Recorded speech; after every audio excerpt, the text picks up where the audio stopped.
Chant 4. Strophe 1. C'est un homme, ou une pierre, ou un arbre qui va commencer le 4e chant. Quand le pied glisse sur une grenouille, l'on sent une sensation de dégoût, mais quand on effleure à peine le corps humain avec la main, la peau des doigts se fend comme les écailles d'un bloc de mica qu'on brise à coups de marteau. Et de même que le cœur d'un requin mort depuis 1 heure palpite encore sur le pont avec une vitalité tenace, ainsi nos entrailles se remuent de fond en comble longtemps après l'attouchement, tant l'homme inspire de l'horreur à son propre semblable. Peut-être que, lorsque j'avance cela, je me trompe, mais peut-être qu'aussi je dis vrai. Je conçois une maladie plus terrible que les yeux gonflés par les longues méditations sur le caractère étrange de l'homme. Mais je la cherche encore, et je n'ai pas pu la trouver. Je ne me crois pas moins intelligent qu'un autre, et cependant, qui oserait affirmer que j'ai réussi dans mes investigations? Quel mensonge sortirait de sa bouche?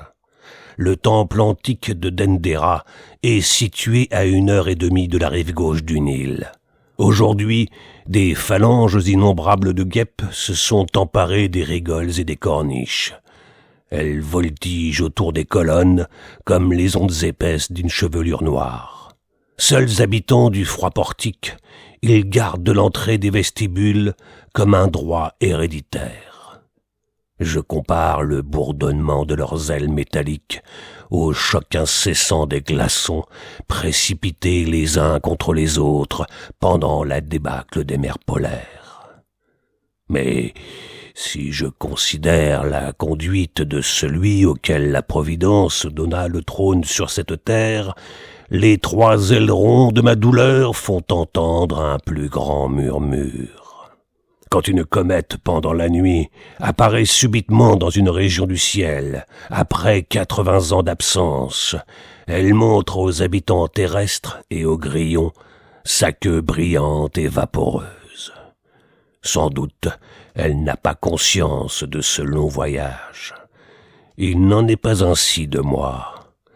Accoudé sur le chevet de mon lit, pendant que les dentelures d'un horizon aride et morne s'élèvent en vigueur sur le fond de mon âme, je m'absorbe dans les rêves de la compassion et je rougis pour l'homme.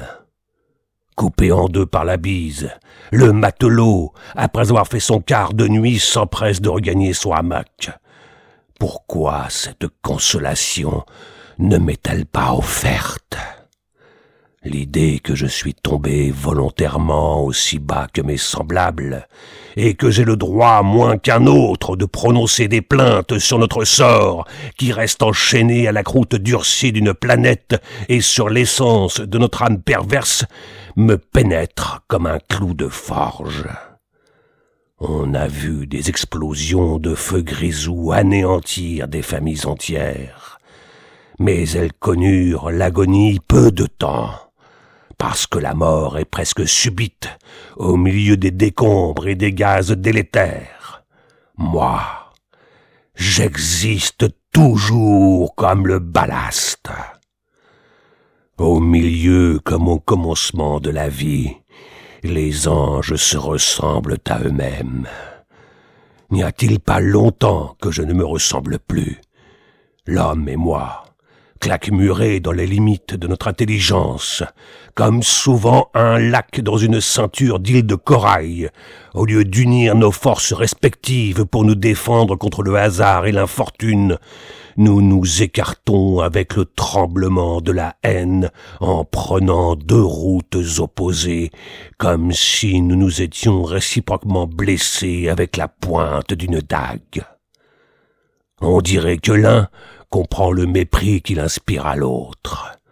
Poussés par le mobile d'une dignité relative, nous nous empressons de ne pas induire en erreur notre adversaire.